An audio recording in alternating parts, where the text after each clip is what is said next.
Hang on, let me tweet this out real quick at Evan G. Watkins, front row, and made it just in time. Front row for another edition of Kolby's Corner, where we're going to talk transfer portal wrapping up, staff wrapping up, high school recruiting, and classes here at Virginia Tech just beginning as we welcome you back into another edition of Kolby's Corner, coming to you here live from Blacksburg, Virginia, January 21st, year of our Lord 2026. I appreciate all the support. Making a little meme there about obviously first day of classes in the front row. But does anyone else have portal fatigue? Hand up, covering it here in class. Definitely some fatigue, but wearing on me. We'll put a bow on that tonight. We'll talk Nick Perry, the name being talked about by Matt Zenitz and others in the industry, linked to Virginia Tech in that safety position. Some more support staff roles becoming a little bit clearer. And we'll jump into the mailbag. So make sure as you join, drop any questions in the live chat. We'll make sure to answer all those as we get rolling. I know it's been a little bit, took some time off that Monday, no live stream from last week, but make sure to subscribe to the show. If you're just joining live, we are now back in school, getting back in the swing of things, going to have a ton of content. I know the college football season just ended, but the calendar's just ramping up. We got a junior day this weekend. We'll get into that later in the show. I know snow's on the calendar. Either way, we'll be going live here Saturday. So if you're snowed in throughout the weekend, we'll have content rolling out on the channel. So subscribe if you're watching for the first time. And it's always college football here. If you're a regular, thank you for all the support, making dreams a reality, having different conversations on what's next. So the more you like, subscribe, share, it helps me out a ton, and it truly means the world. So thank you. Only possible because of you guys. And also let me know what you want to see next. I want everyone to have a little stake in this. Hopefully some interviews coming soon. Sounds like we'll be having some coaching interviews coming out here relatively soon. So subscribe for that. Should be some exciting content. But jumping into it, also be remiss not to mention vtscoop.com. All the intel running over there ahead of junior days, running a VIP promo sale where you can get 2 months VIP subscription over at vtscoop.com for $1 or 50% off annual. Really great deal. Transfer portal just wrapped up, but high school recruiting, team intel as they get into winter workouts, spring ball. I mean, we get into a ton on this show, but if you want the real nitty gritty, that is the place to be. Awesome community over there. So make sure to go check that deal out. Running through February 5th, vtscoop.com, VIP promo. If you're just joining, dump questions in the live chat, but we're going to get right rolling into the show because there's quite a bit to talk about and catch up on. First things first. Here on Wednesday, January 21st, it's been talked about for a little bit, but the transfer portal is winding down, and Virginia Tech had been linked to Sam Okunlola. I got to make sure I get that name right. Samuel Okunlola from Colorado, 250-pound edge, who'd been talked about there for a little bit. And especially, I think this came into the picture when Virginia Tech had Kamari and Morgan on campus, had them committed, but was not able to enroll him into school. Maybe they were just one short at the edge position, and they kept looking. Today in class, it became official. Sounds like he had been on campus already, but verbally committed today during class, at least when I was in class, to Virginia Tech. So at Colorado this year, the edge rusher played in one game and was injured for the final 11 games. But before that, at Colorado, played in 13 games, had 10 starts, 30 tackles, 18 unassisted tackles, 8 quarterback hurries, 7 TFLs, 3 sacks. Before that was at Pittsburgh. He had 15 games, 6 tackles for loss, 5 sacks. So someone who's seen quite a bit of college football, has the frame. I think walking around close to 250 pounds, so likely stays at the edge position. Definitely a position of need for Virginia Tech. So that's something to watch. Sam Okunlola coming from Colorado and by way of Pittsburgh, committed to Virginia Tech. I think that was one that you were monitoring. Heard he had some visits lined up, but a little bit off the radar. Obviously, as classes have started, they had up until the end of the week for the drop ad period to continue to make ads. And we'll get into him a little bit in the questions, but I think that's a really nice positional ad who's seen quite a few snaps. I know he got hurt this year, was injured after the first game, but has seen 20-plus games of Power 4 football, multiple institutions, was coached really well under Pat Narduzzi. So a really nice pickup for Virginia Tech, certainly. And someone to spell in that edge rusher room to add some experience. You talk about Jason Abbey, Asen Stevens behind them. It gets really young really quickly. This is someone that was hurt but has seen quite a bit of ball and maybe puts together another guy to spell. Javian Hilson, one of those younger guys Cortez Harris, Malachi Williams from Penn State. That's a little bit of a stopgap. So I think that's a nice add there. And then as well, had heard that long snapper was on campus, I believe, yesterday. And that was Deed Capper, long snapper, preferred walk-on, transfer from Wisconsin. Christian Epling coming back, but just backfilling the roster as you get closer to 105. How do you fill that out? Virginia Tech enrolls long snapper Deed Capper from Wisconsin, originally from Wisconsin. Not exactly sure the connection. Might be talking to Doug Shearer here soon, so could see on that. But 2 pickups today for Virginia Tech, and after this, I would expect them to be done through the transfer portal with those 2 guys. Any questions on that? We'll jump in that in the live chat. But I think a nice addition, Okunlola. His brother's at Miami right now, but a nice pickup, as we've talked about a ton. Quarterback and edge rusher are the 2 premier positions that Virginia Tech was going to go after in the transfer portal. And after the Kamarian Morgan situation where he was not able to enroll due to an academic process at Burris, probably needed about 1 more body there to feel comfortable, and they go out and get a guy that a couple other schools were looking at. So I think that's a nice pickup. That's, I think, about it for the portal. As I said, I think Virginia Tech is likely done after those additions. So make sure to subscribe, like the video. We're going to get into a little bit staffing notes, preview the junior day, which Brian Doan just dropped the article over on 24/7. So make sure to go check that out, as I just touched on, because he just dropped that full list over there. So go check that out. Just reposted it on the socials if you want to follow on X at Kolby_Crawford. But importantly, I see some questions about it already.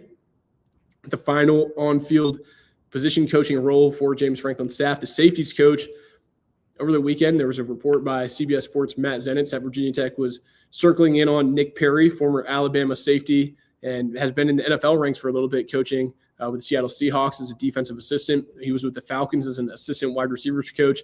Most recently, the 2025 season, he spent with Pittman and then, I guess, Bobby Petrino at Arkansas as a defensive backs coach. He seems to be the target for that safeties coach position. So played at Alabama under Nick Saban, won 2 rings as a player in 2011 and 2012, the A.J. McCarron years, and then also 2 times as a member of his staff in 2017 and 2020. So, straight out, made a couple of practice squads in the NFL, and then went back to Alabama as a GA for a couple years, then joined as a defensive analyst for the 2020 National Championship season. Straight after that, went into the pro ranks, coaching the Falcons as the assistant DB coach, and then assistant wide receivers coach. Spent 24 in Seattle as a defensive assistant before going to Arkansas this last year. So has only been in the coaching ranks for a couple of years. But, I think especially it's been highlighted, and we'll get into some more broad college football. And maybe at one point it was too much made of Nick Saban's coaching tree and what that meant. But Pete Golding, Lane Kiffin, Kurt Signetti, Mario Cristobal, when you look at all these coaches, I think it's really highlighted by the type of staff, Dan Lanning, the type of staff he was able to build and how those coaches are doing now. So really highly thought of. I know I see some other names in the live chat we'll talk about. Came on here last time and talked about the connection with Ola Adams from Virginia, and then the clip of him and Eddie Royal, obviously growing up in the same area up there in Northern Virginia, was making the rounds on social media and his connection there. But Nick Perry seems to have some momentum there, but not finalized yet. So that'll be one to watch as they finalize the safety position. Coaches have been out on the road. They've been recruiting, obviously hosting guys, wrapping up the transfer class, but also the calendar, there is no rest. You're straight into the high school recruiting, and they've been out on the road. So seeing which territories different coaches will have will definitely also be something to watch as we progress through January and into February. But that's it for the on-field role. Some analysts to watch. Josh Conklin, he spent this last year at Colorado. So Sam Okunlola wasn't the only Colorado, I guess, transferring away that sort of made light today. Conklin's been coaching ball since 2003 at South Dakota State. Spent time as head coach at Wofford, it looks like, from 2018 to 2022. Was a DC at Pittsburgh for a couple years before that. Spent time at Arkansas State as a special teams coordinator, and then was at Colorado this year as an analyst. So I think that's a really nice pickup. If that comes to fruition, it sounds like there's momentum building there as well. Obviously, Franklin also, we've highlighted Warren Ruggiero coming from Wake and was also at Iowa this last year. We talked about Danny Rocco as well as David Rocco, both those guys, really filling out some really nice analysts. Another role, Dalen Darien, former Penn State linebacker who's been on James Franklin's staff before, got some clarity. Sounds like he's going to be the assistant director of player personnel here at Virginia Tech. And I think as we continue in the months, you're going to continue to see more names pop up for the support staff. Virginia Tech's going to field its largest staff it's ever seen, especially in the support staff recruiting department. I don't know exactly where they're going to house them all. We've talked about Merriman renovations. It seems ad nauseum a little bit, but there is going to have to be some development because where are you going to fit all these people? It's going to be quite an army of staffers. So those are some updates there. We'll field some questions on that. So subscribe to the channel, like the video if you're just joining. I know we took some time off, but appreciate everyone jumping back in here. It's been a crazy ride, and you guys are the best. Got a ton of feedback, ton of texts, ton of people I got to get back to still. So thank you for all the support. And, yeah, it's been a ton of fun getting this going. But next up, I guess the most tangible thing you can put your hand on if you're following Virginia Tech, if you're following college football, unless you're the Indiana Hoosiers and you just hoisted the national championship trophy. You talked to Kurt Signetti, you talked to Mario Cristobal right after the game, and they're specifically worried about getting their transfer class in order because they have that special window. But, I mean, they got junior days to host that Saturday. The calendar, you're right into high school recruiting. And Virginia Tech is poised to host a pretty big class or a big visitor list this weekend. Like I said, Brian Doan just posted over on vtscoop.com, running a promo 2 months for $1 or 50% off annual until February 5th, vtscoop.com. Make sure to go check it out there. The full list, we'll highlight a couple guys today. And also I think it's important to touch on, made a joke of it a little bit in the open, but it sounds like there's going to be some pretty serious winter weather rolling through Blacksburg, Virginia, the Midwest in general, up to Nashville, up through the north. The 757 region looks like it's going to get blasted with snow. So a lot of these guys, I think it's going to be a confirmation basis on Saturday. Like I said, we'll be going live here on the YouTube channel Saturday, breaking all that down, visitors, and any other news that comes out before then. But I don't want to discredit that snowstorm because the 31st weekend as well, that's the Duke game here in Blacksburg.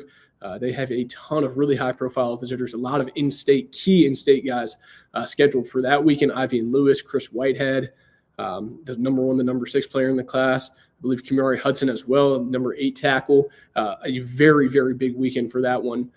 If some of these guys have to reschedule, that 31st weekend could be jam-packed. We'll see who's all able to make it because a lot of these guys are going to be traveling quite a few state lines. So that'll be something to watch. But Virginia Tech hosting its first junior day of the year. They hosted Carter Jones last weekend, but that was just a solo deal. I guess the first larger scale junior day. And a couple names to highlight. Like I said, head over to vtscoop.com.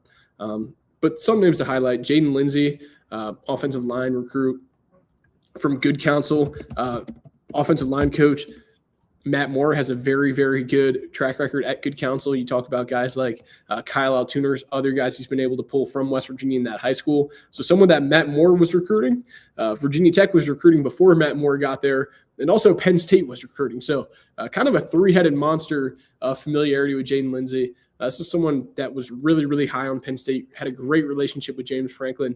A ton's going to play out on the offensive line board. But if he's able to make it to campus this weekend, I think that could be a name to watch moving forward. Jaden Lindsay definitely projects on the interior, a little bit smaller, but a pretty high ranking prospect out of Maryland. Jaden Lindsay, I think that's one to watch. His offers from Indiana as well as Kentucky, a pretty relatively recent one from Kentucky, I believe under Will Stein. So that could be something to watch. As well with quarterback, I went out and saw over winter break, class of 2029, which feels insane. Played his freshman year last year at Indian River. Lord Malik Haru, saw him throw a couple weeks ago, and very, very impressive young man out of Chesapeake, Indian River.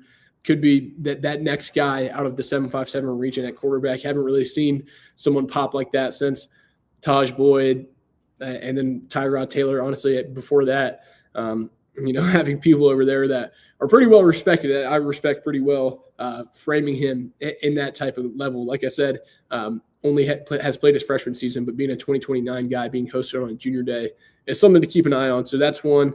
You can go check out those clips over on X at Kolby_Crawford. Link those in the video later. Another one, Quintarius Gibson. I believe he goes by Mooney Gibson from Marietta, Georgia, Kell High School. Really highly rated running back from Georgia. Norval McKenzie sounds like he's had a great relationship here.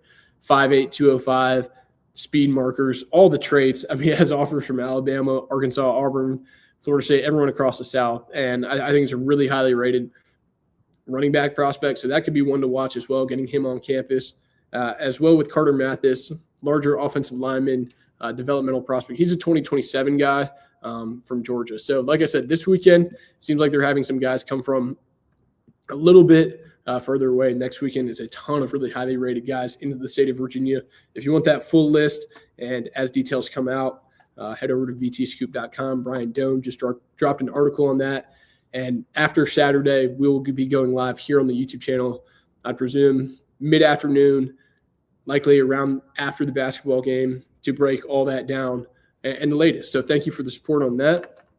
Going to touch on, I guess, just more overarching college football segment, and then we'll jump straight into questions and answers.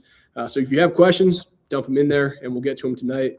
Going to lean on the mailbag. So thank you guys for joining. But yeah, subscribe to the show.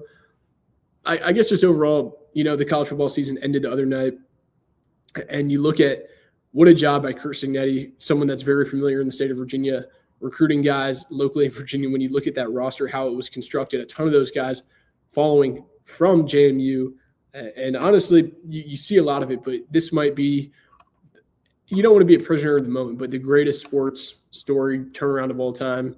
If you were to tell someone 2.5 years ago, even to start the year, Indiana was going to do what it did, I think people would look at you a little crazy, and probably rightfully so, just with the standing of the program and the odds you're up against in that conference.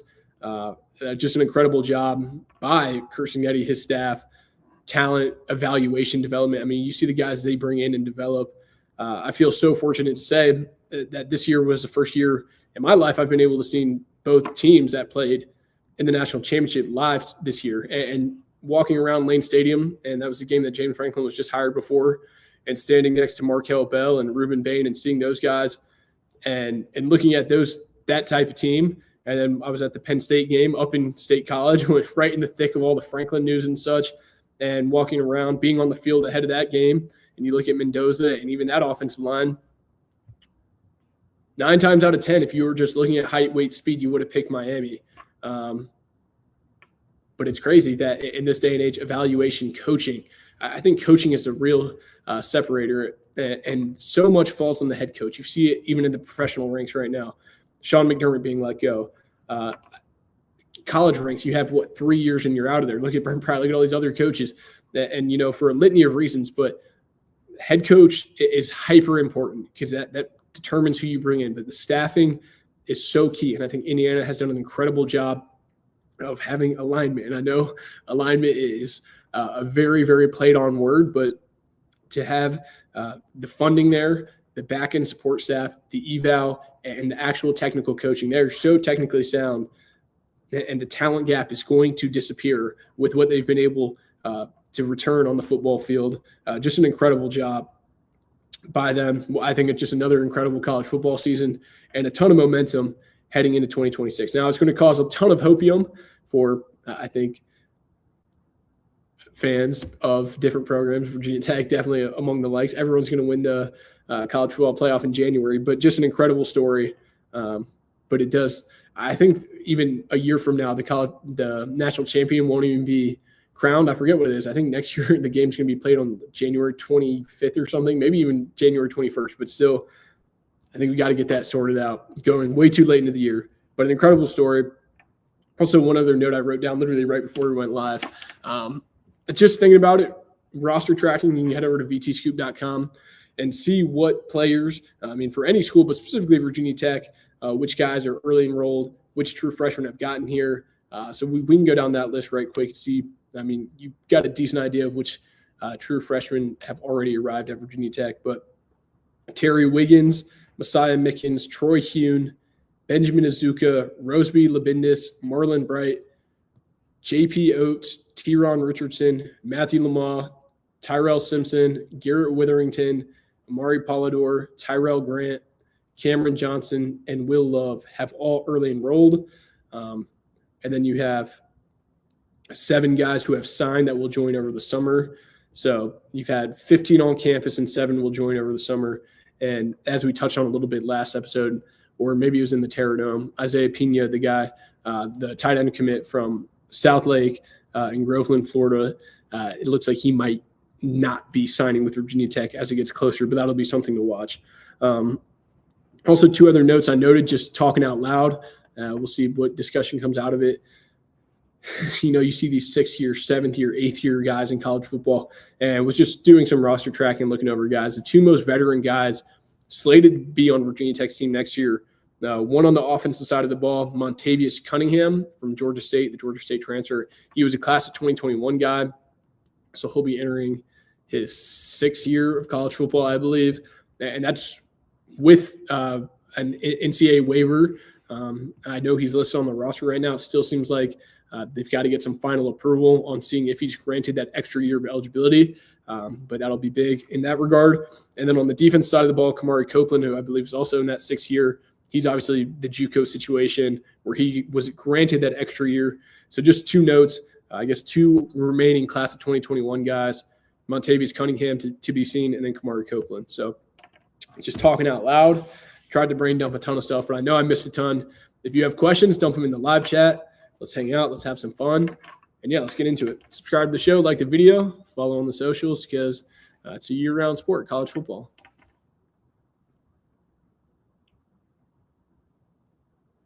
Got J3397. Any more to share regarding the edge transfer, Samuel Okunlala, I believe you're talking about, how it came to be? Is the injury concern? Why the lack of interest? So the injury concern, honestly, I had not too up on that. Lack of interest was, I know there for a time, obviously reposting different clips on social media, there was positive linkage there. This is when I was in Colorado, but he was a name that was linked to Virginia Tech. And honestly, I think the Morgan deal probably pushed this a little bit because it sounds like they were going to be wrapping up, and then this is when they sort of got across the finish line. I'm just pulling up right now because I heard and saw that he had some visits lined up. And, so he visited Missouri, Vandy, and GT and was maybe looking to go to Rutgers this weekend. So that was where the interest was tied in. But I'm not sure the injury concerns. At that point, if you're looking at the roster and you want to take a flyer, probably a good guy to take on. Sounds like he'd already been here, so maybe just announced today that he was committed. Still trying to work through some of that, hearing different things from different people. But it sounds like he's here now and obviously enrolled. That was a really big question. Was the portals closed, but guys are still committing? And Virginia Tech's a school that starts pretty late. Their drop ad goes until, I believe, Friday. So if you have to drop her out of class, you can still join until Friday. So that gives them a little bit of leeway. But after him and a long snapper we talked about over on VT Scoop, I think they're likely done at that number. Good question. Also from J3397, do you know how many more analyst-type staffers might be added to Virginia Tech? I don't know a number, but it's going to be quite a few. Support staff, new roles are going to be invented. The titles coming out are going to be really interesting, just in general. But I still expect quite a few more as they work through different things. On-field analyst and definitely support staff. Going to see quite a few names, I think, flowing here.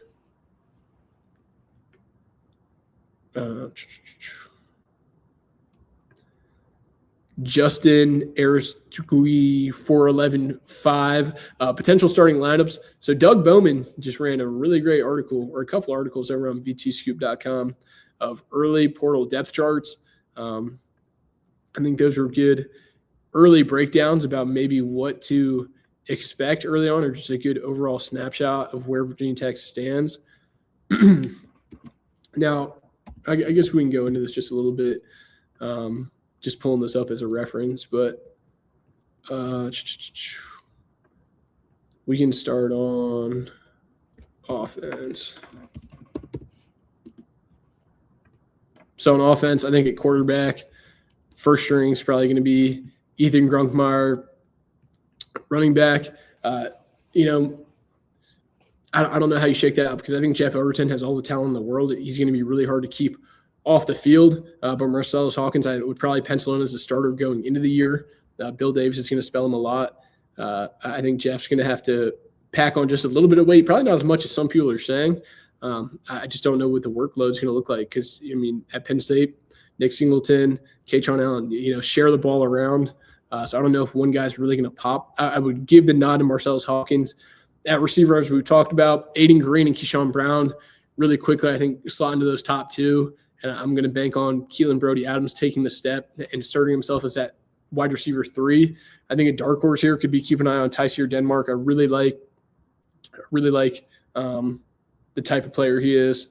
So that's one to watch just as looking at it. But him, tight ends, I think Benji and Luke Reynolds, I mean, you could see 12 personnel being that sort of base look. I think those two guys, very, very experienced, highly touted. I think those two guys will be certainly up there. At tackle, Logan Howland at 1, most likely left tackle. And at right tackle, it's going to be a battle through spring up until fall. Johnny Garrett has a ton of experience being a redshirt senior. It's going to be – this is when you talk about those older guys like Montavious and Kamara, who's going to be a leader. Johnny Garrett is going to be a very vocal leader for this team. I could see him starting at right tackle, but I think Justin Terry is going to give him quite a run, the transfer from Ohio State by way of West Virginia. It's crazy these guys have transferred multiple times, just keeping track of all that. On the interior at guard, if Montavious Cunningham is granted that extra year, I could see him with those close to 1,000 career snaps or maybe even over, slotting in at guard, likely right guard, and then Laith Gannon maybe at left guard, Brody Meadows potentially. So those are along the guard position. At center, I think pretty easily locked down Kyle Altuner. On defense, let's double check this front. Kamari Copeland's certainly going to be one of those interior guys along the defensive line. At end, I think Javian Hilson will earn one of those roles. And without knowing health, you could see the Colorado Okunlola get run, or Jason Abbey potentially at edge position, just elder guy, redshirt junior who's seen some just right now, just spitballing. I think he could stand out alongside Kamari Copeland.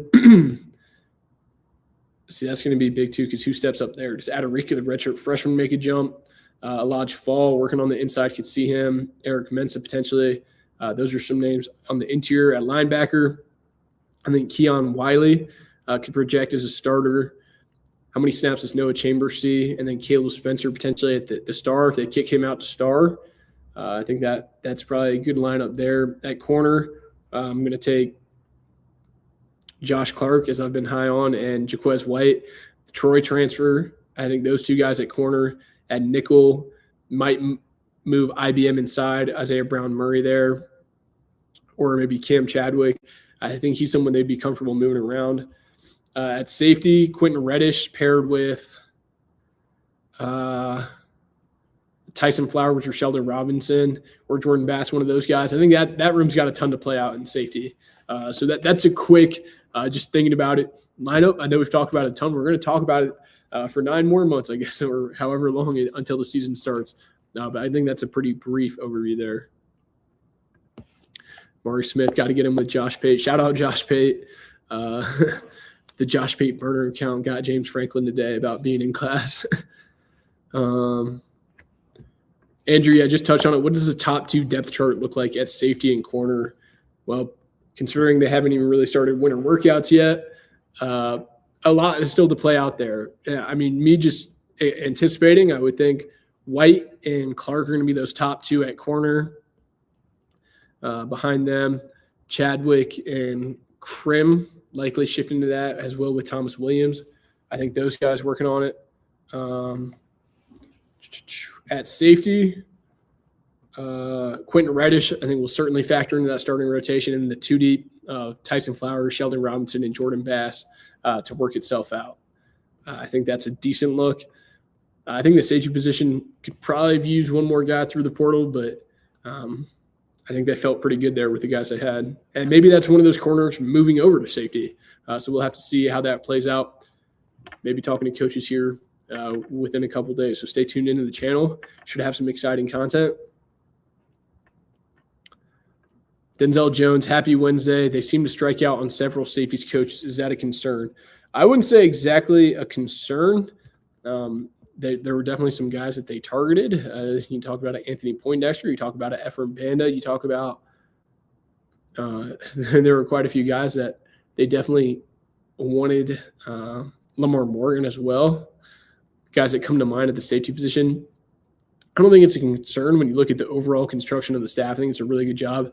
And I think Nick Perry's a really quality coach. It's definitely more young and inexperienced and unproven as compared to some of those other guys. But I think on paper, still a really quality hire and, has learned from some of the best in the industry. Coach played for some of the best. And I think it's a quality hire. We'll just have to see how it shakes out. Now, recruiting at Arkansas only had kind of 1 year to show those chops. I gave the anecdote over on vtscoop.com. Did a good job with Xavier Cleveland trying to flip him from Virginia Tech after the summer official visits.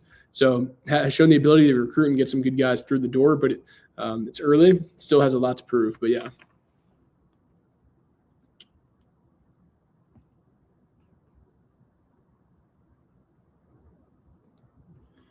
Got Chewbacca in here saying, is Sam Okunlola a difference maker or just a guy? I think it's going to be interesting to see how he's coming off the injury. Not exactly sure the status of that. But when you look at his stats he was able to put up at both Pittsburgh, early at Pittsburgh as well, what he was able to do under, Narduzzi, the defensive coordinator, being able to get on the field early there. I think that's really impressive. And then being able to put up, 8 career sacks, 5 at Pitt, 3 at Colorado, 30 tackles at Colorado, was a really highly rated transfer the year before when he left Pitt. I think he could certainly slot into that guy. When you look at production versus projection, he has much more career production versus a guy like Kamara and Morgan from Baylor. So pretty instantly, I think, is more of a guy there. I'm not sure how he slots into the difference maker role. We'll have to see, the evolution and development through fall and into spring, but someone I think could easily factor into that rotation. Jay Elijah Fall mostly played DN last year coming off the edge. Do you expect him, especially with this new transfer him to slide inside? Yeah, definitely expect him to move inside with this frame. I think Brent Pry's defense might fit a little bit more to his size. Could certainly see him moving inside more, not coming off the edge. And I think that role, next to a guy like Kamari Copeland, could definitely fit his skill set a little bit better.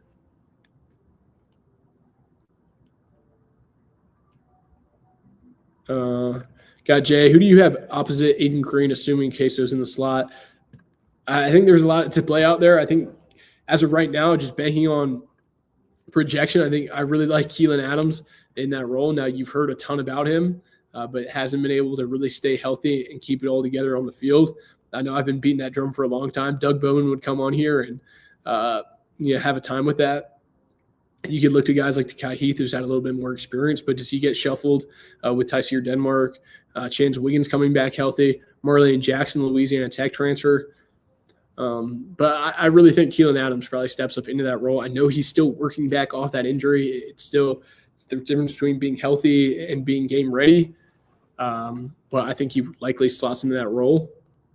And, I think you've got talent in that room. Tyseer Denmark, I think, is a really good sneaky pickup. And that's a guy Penn State really wanted to keep. And I think he can contribute there as well. Those are two more undersized guys. As Chance Wiggins really take that step, 6'2" wide receiver. Him and Jackson and Aiden Green are kind of those bigger body receiver targets. Now, that's not to mention when you bring 12 personnel or 3 tight end jumbo package and you've got larger pass catchers like Jarikus Hairston and Luke Reynolds, that sort of supplants that bigger red zone threat. So, but I would say Brody Adams. Andrew, this has to be the deepest and most talented D-line offensive line Virginia Tech has ever had. I don't know if I go that far to say that. I think they've done an incredible job year over year flipping the position. But when you look at some of those other rosters and their talent makeup, they had multiple all ACC type players across the lines. So I think from the 2025 campaign shifting to 2026, they've rapidly increased not only the depth but the talent in both those rooms. But it's not a ton of proven production on the field. So I think a lot is still to be seen there.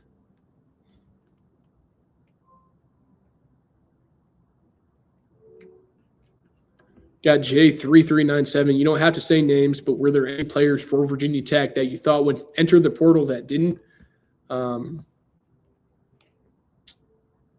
Yep, there were a couple I could say that was interesting.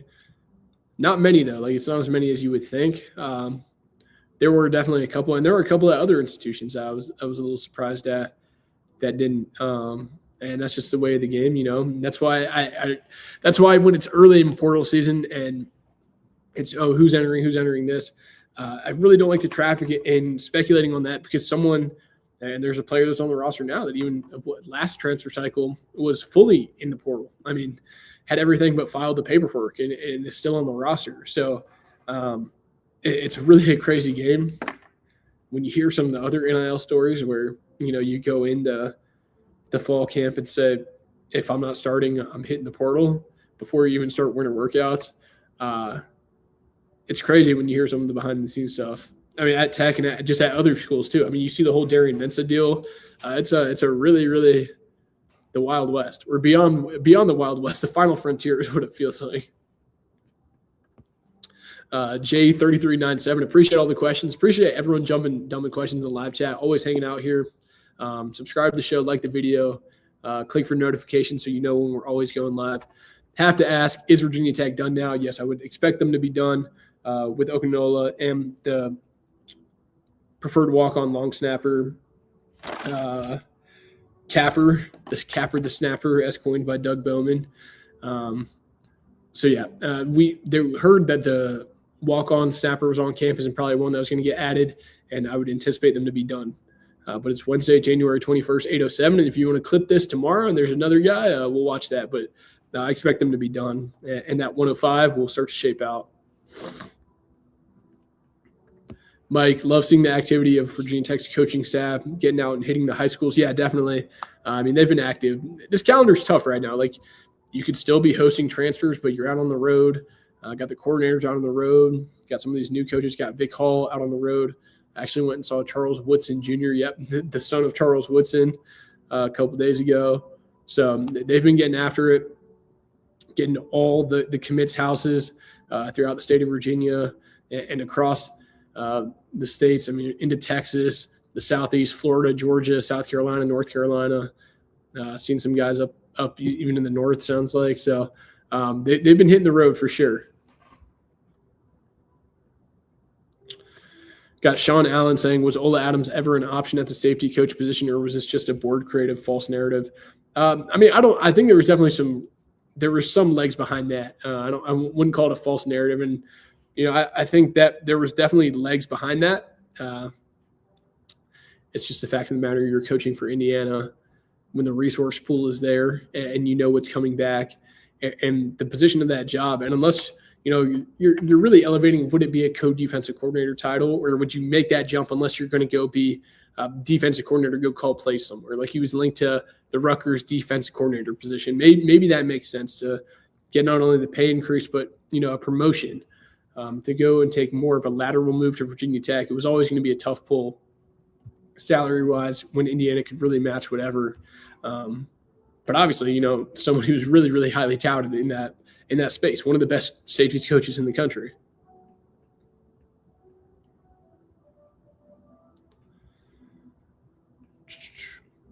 Got Chewbacca. Is Virginia Tech at risk of pissing off Franklin with the whole Morgan situation and making him feel like he can't win here?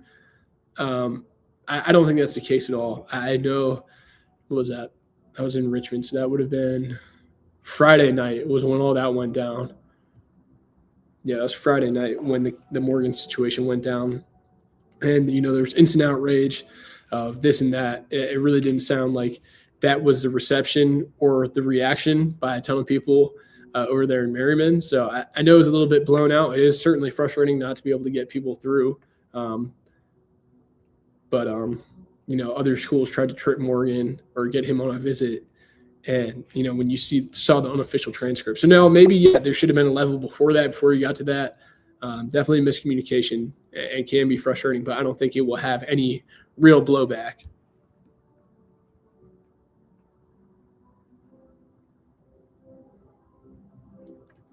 Got Jay saying midget Vic Hall, Anthony Midget, Vic Hall, and Nick Perry all have limited recruiting experience, or rather recruiting wins from an external perspective. Have you heard anything about those guys being under the radar recruiters? Certainly Vic Hall. I talked with Charles Woodson Jr. the other day for a little bit, and he said Vic Hall was a smooth conversation, one of the best conversations he'd had with the DB coach. Anthony Midget has coached in the collegiate ranks before.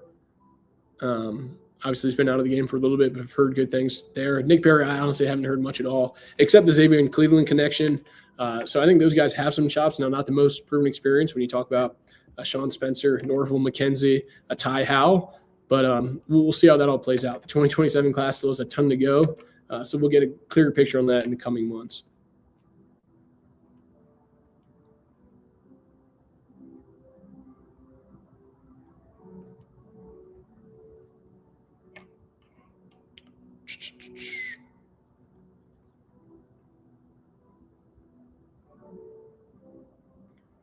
All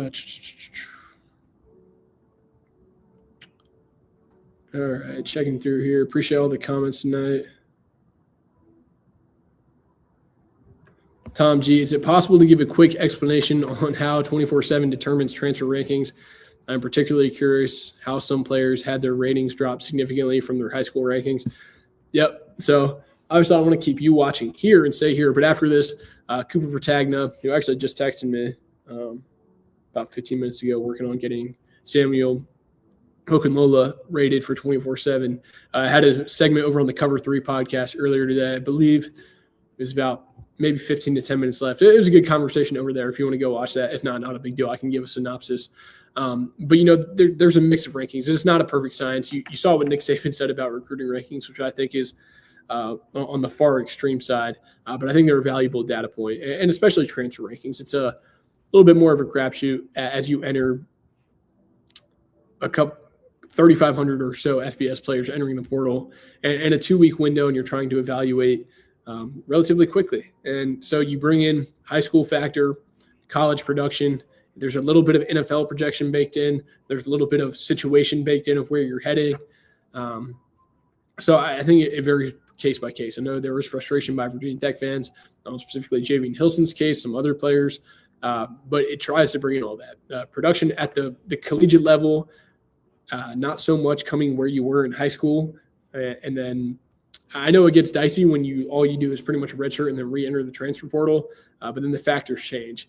The factors change of it's not you getting ranked against your peers anymore. It's you getting ranked against the field of transfers. So I hope that does it a little bit of service.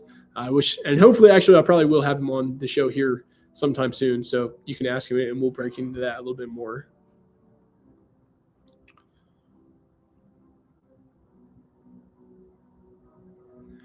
Got Miles Johnson. Do you think there will be a competition for starting quarterback, or does it seem like Grunk starts and Bryce plays some? I think there's going to be a competition at every position, and even if you win a job in spring, I don't think it's going to be handed or given to anyone. I think it's just really promoting that competition. You got a new staff, a ton of new faces. Everyone wants a piece of the pie, and even if you go dominate in spring, you got a ton of more weeks to stack good days. So specifically at the quarterback position, even if let's just throw it out on the wall. Let's say Troy Hune comes in and sets the world on fire. No one's going to outright win the job after spring. Like the competition is going to go up until the fall. I think Grunk, it definitely sits in the inside track there, but it's going to be promoting competition and trying to get everyone better in that room.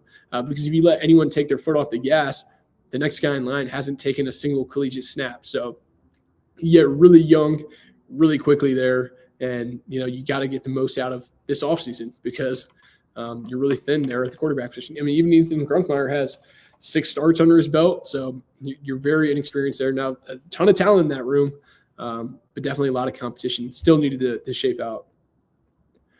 Andrew Baffy, sort of tying into Bryce Baker and Roll. I'm super high on him. He'll be the starter at some point. Yes, Bryce Baker did enroll. He's on campus. So I know, like I said, when the whole Grunk deal was going on, I said he hadn't signed, but he had committed. He is officially enrolled. He's here on campus. Jason Wiseman, did the Baylor edge end up committing somewhere? I haven't seen that with just the way his grades are. might have to end up going the JUCO route just with that situation. So we'll see, but we'll be tracking that. I don't think he has ended up committing anywhere.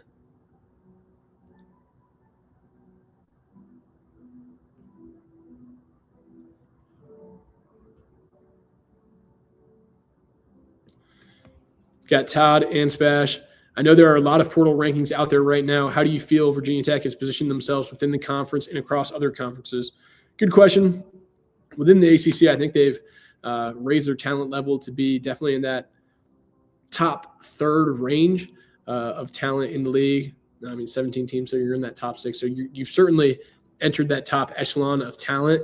I think they've done a really good job along the lines. You talk about the edge position they've been able to bring in, highlighting him, especially rounding it out with Ogunlola. You also bring in Logan Howland, Justin Bell, Michael Troutman, a ton of guys on the offensive line, defensive line building there. You get a couple quarterbacks with quite a few years of eligibility trying to replenish that room. You piece in a couple skill guys to fill the gap, and you bring in some corners. Maybe the linebacker and safety position still lacking just a little bit, but overall, across the ACC, you're definitely in that top third in one class, from the transfer class and high school class. And if you stack that with another good high school class and transfer class, you're really in the mix of competing for that ACC championship, real contender threat.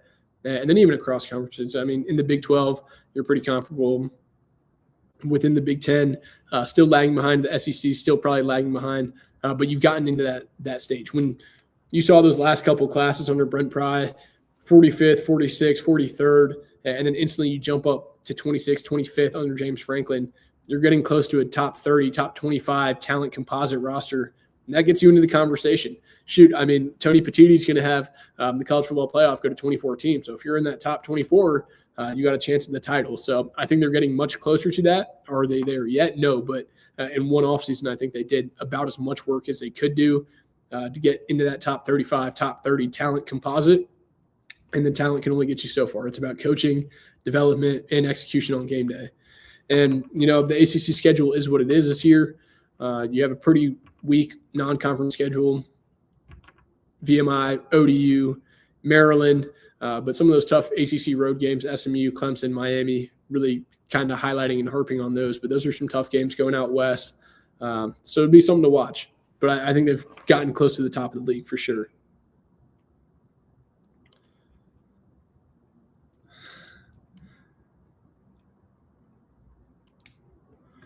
Andrew talking about any 2027 recruits close to picking Virginia Tech names.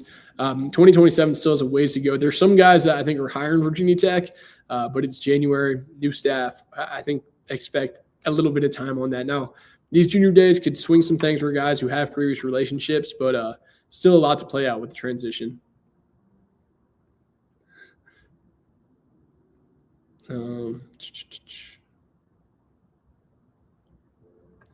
Jackson, appreciate you, man. Got Bassmaster 1297 just tuning in. Do we expect any more portal additions other than the guy from today? Nope. I believe Virginia Tech will be done after that. Yeah.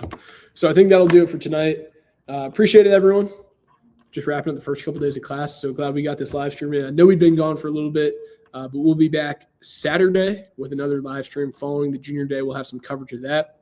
Make sure to get over to vtscoop.com because, like I said, running the promo 2 months for $1 or 50% off annual until February 5th. Got a ton of intel coming out over there. Junior day will be going live. Might be snowed in, might not actually be in this location due to the snow. So the Wi-Fi might be bad, but we'll be making it work. All the coverage on junior days, and then we'll have some availability with coaches next week, it sounds like. So stay plugged in here. Because we'll have the latest. So thank you for all the support. Subscribe to the show.